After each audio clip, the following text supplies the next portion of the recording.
Have you ever wondered why dolls are so scary? Their glass eyes stare right into your soul, their smiles never change, and their bodies seem to be waiting for the moment to move. Today we will explore the story of the most famous cursed doll in the world. Her name is Annabelle. Before we begin, I have a request. Please like this video, subscribe to the channel, and write in the comments whether you believe in cursed objects. It's a small thing for you, but a huge support for me. Now, close the door, dim the lights, and get ready. The story of Annabelle begins. 1970, a young girl named Donna was studying to be a nurse. For her birthday, her mother gave her a Raggedy Ann doll, a simple rag toy with bright red hair and an embroidered smile. It seemed like an ordinary gift. Donna lived in a small apartment with her neighbor Angie. They put the doll on the bed, and it became just another piece of furniture. But from that moment on, strange things began to happen. The doll did not always stay where it was placed. Sometimes Donna found it in another room, sometimes it was in a position that she definitely did not put it in. At first, the girls laughed. We must have forgotten where we put it.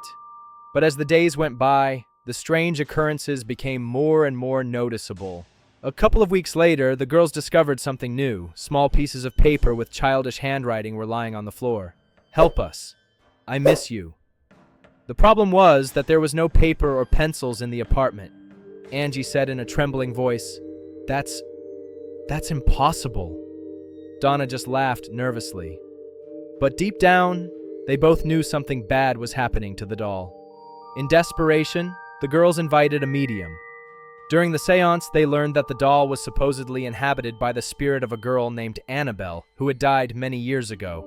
The medium said, She is lonely. She is looking for a family. She asked that you let her stay. Donna and Angie agreed. They felt sorry for the little girl, but they didn't realize that they had made the most terrible mistake.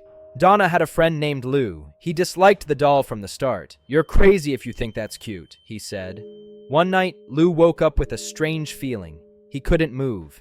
Annabelle was sitting on his chest. Her embroidered eyes were staring right at him. Suddenly, he felt a sharp pain. Deep scratches appeared on his chest, 3 long stripes, as if from claws. The next morning, Lou showed them to the girls.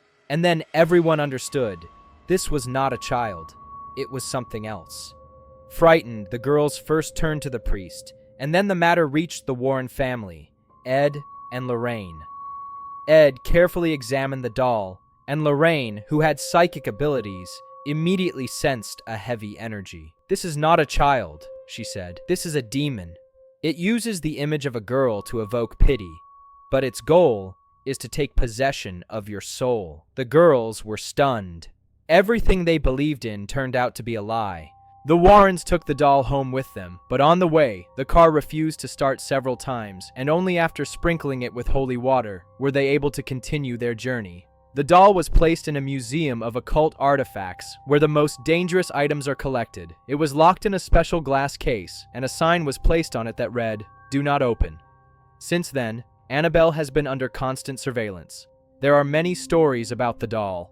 A young man came to the museum with his girlfriend. He laughed loudly and knocked on the glass. "If you're really cursed, prove it." Ed Warren took him out of the museum, warning him, "Don't tempt fate." A few hours later, the guy died in a motorcycle accident. His girlfriend survived, but said that he lost control, as if someone suddenly interfered. Other visitors reported that after mocking the doll, their cars broke down, they fell ill, or strange misfortunes befell them. Over the years, Annabelle became a symbol of horror. The real doll looked harmless, rag-like, with a gentle smile, but Hollywood changed her appearance.